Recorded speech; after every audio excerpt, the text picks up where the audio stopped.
how you doing? So, it's been a moment since I made a video. That's okay, I've been real busy. Blackberry, let go of my skirt. So I'm here to show you how to make a super easy earache oil. Now a lot of people are like, I don't get earaches, why do I need earache oil? You know what sucks really, really bad? Getting an earache in the middle of the night, or your kid wakes up screaming at the top of their lungs, and like not having anything on hand right then and there to help with it. So this is kind of one of those things that it's better to have it and not need it than to need it and not have it, you know?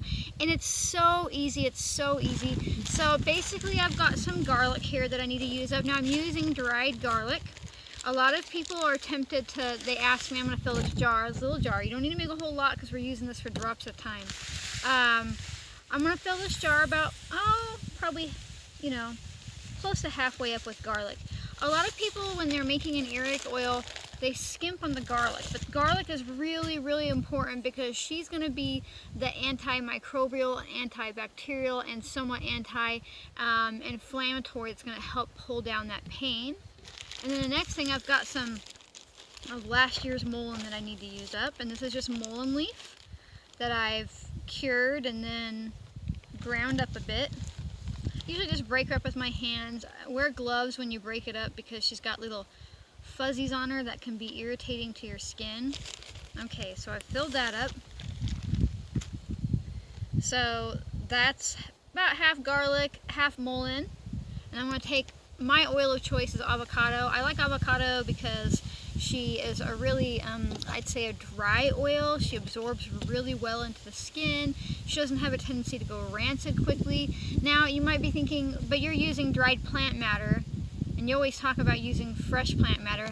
That's for tinctures. When we're working with oil infusions, I prefer to use completely dry or very well wilted plant matter, because when you have water combined with oil, regardless of where the water content comes from, you get a bacterial explosion, which is why I said it's important to use the dried garlic, because you're going to be dropping this into your ear and you don't want to put something in there that is got mold or yeast or some type of fungus growing in it because of the water and oil content, which will happen. Not if it happens, it will happen.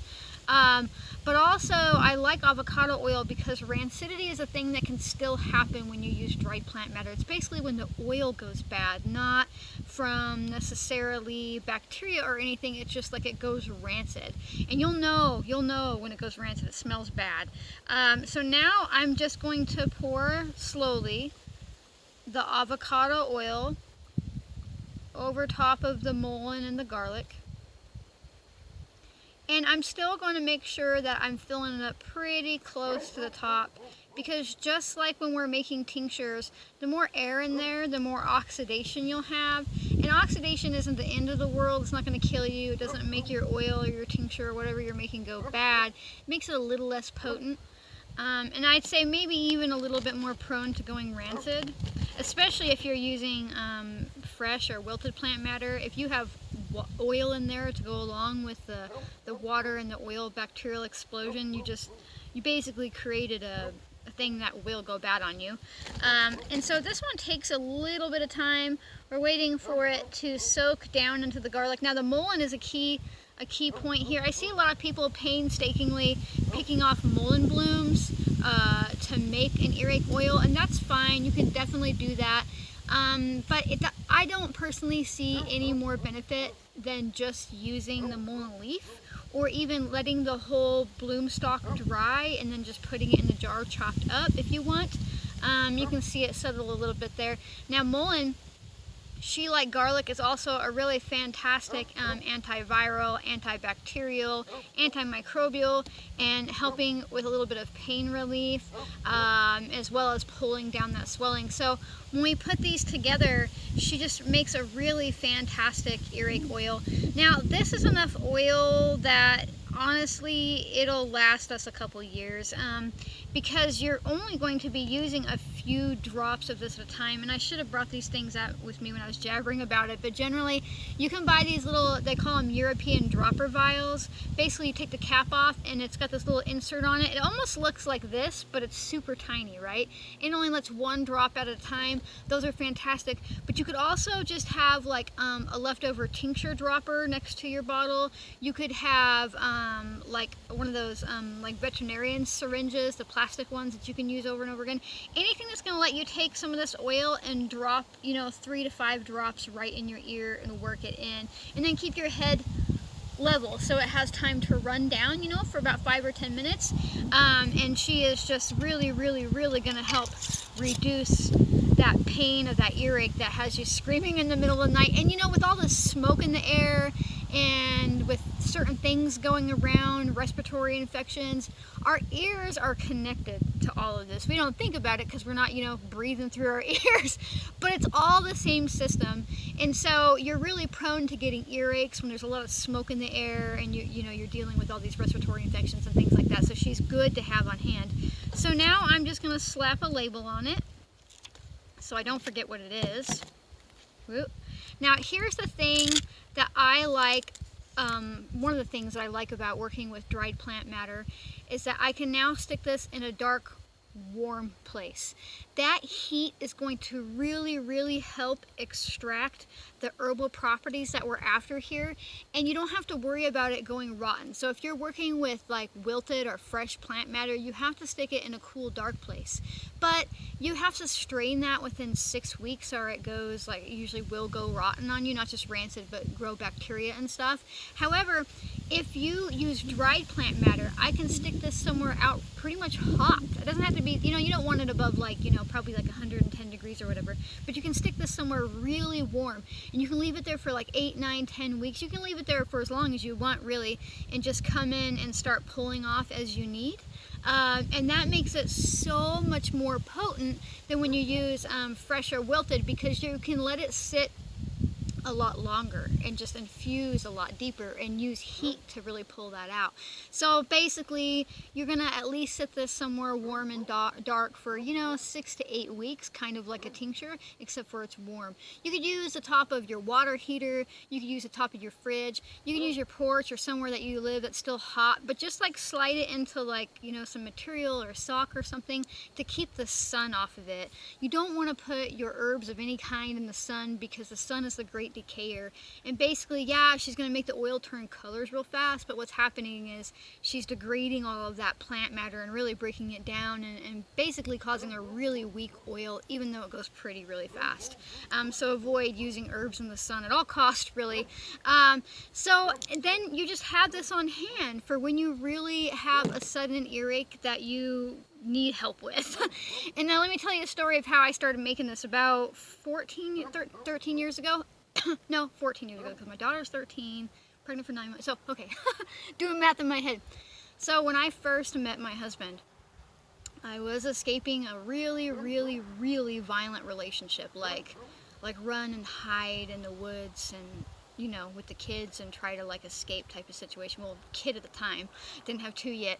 And so said person was out of town, gone, right? And I had been trying to break away for a long time, and I met my now husband, and it was the very, very, very first night that we ever like slept together or in the same house together. And in the middle of the night, I'm woken up by like this horrendous blood-curdling, like I thought that my ex had got in and was like literally like stabbing him, killing him. Like I was reaching for my phone to dial 911 and being like, oh fuck.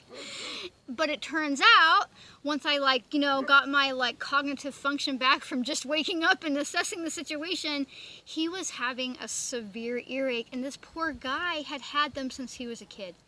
I mean, the type of earaches where like he ends up in the hospital and they give him like serious medication, and it's a symptom of when he was a kid, he was put on a lot of antibiotics, which just makes you really prone to earaches, and then given tubes, which makes sometimes the situation even worse. And so I was like, the next morning I was like, if this is gonna work, man, that shit can't happen again. You know, I live with PTSD, grew up on the streets and shit. When people are screaming in the middle of the night, it's never going to be a thing that I recover from early. So I went and I grabbed my big bag of herbs that I always toted around with me, you know, in the back of my rig, because I was just coming off of being homeless, basically, but whatever. And I made him a really simple earache oil.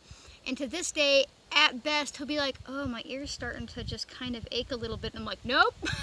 And we go and grab the bottle that's always next to his bed and we put it in. I don't really hear him complain about it very often anymore, more than it aches a little bit and he goes and grabs it.